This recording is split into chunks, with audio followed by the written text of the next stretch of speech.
any budding entrepreneurs that are in this room, what's your advice to them to start new businesses, increase the levels of employment for the 50% unemployed youth that we have in our country, and grow our economy so that everybody can be more prosperous, 1% or not? There are many things that need to be done, there's no one particular thing.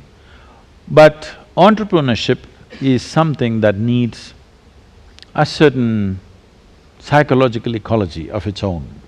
You will see those youth who come from business families so effortlessly create businesses. Those who don't come from that ecosystem, they struggle and they can't figure it out. It's not lack of intelligence, it is lack of experience and exposure.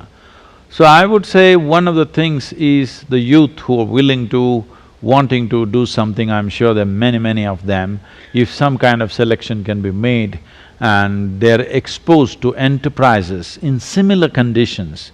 Let's say in rural India, how people… any number of enterprises. India is a land of enterprise because till 2000, only 3% of Indians were employed, 97% were self-employed. So whether he may be selling 5 kilograms of vegetable or fruit or maybe a very large billion-dollar business, it doesn't matter. Even he understands how to do business, where he has to position himself, what he has to say, what he should not say. These are simple things, but till you're in it, you don't learn. So, learning this experience, not necessarily from the public, but there are institutes and institutions in India which can teach entrepreneurship. We ourselves in Isha are starting a leadership academy in Bangalore city, where youth from these countries can come and get exposed to variety of enterprise. I mean, the incredible thing right now in India is, the variety of enterprise is unbelievable. When you go for so much enterprise, some of them will fail, so it needs a net to hold them so that they don't fall back onto the street or hang from a tree, which is unfortunately happening here and there. But it is time to do that because we have chosen market economy. There is no other way than to unbridled enterprise. Is it the best thing? I'm saying no. But right now, to get people out of their poverty situations, to make sure everybody eats. When I say everybody eats, in India it's very true, I'm sure here also to some extent, but wherever I go, in any country, first thing I see is what's the condition of the children.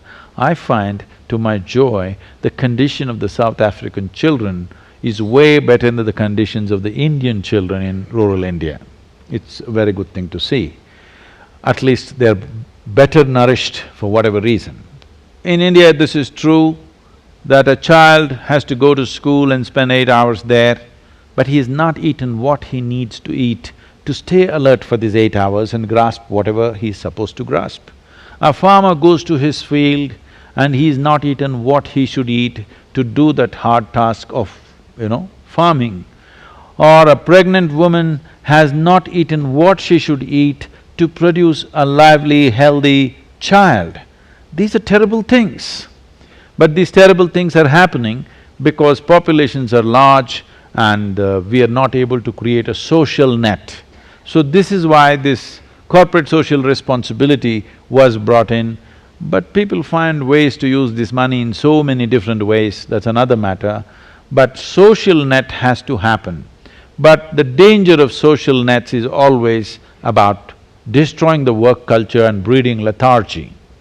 This is something the administrators have to carefully… I would say it needs a certain level of heartlessness where tough decisions have to be made. People are suffering, but still you make tough decisions so that long-term it works out well for you, that today you start doling out food to everybody, you will see, if you want to destroy a nation, you don't have to bomb it, you just destroy its work culture, it's finished.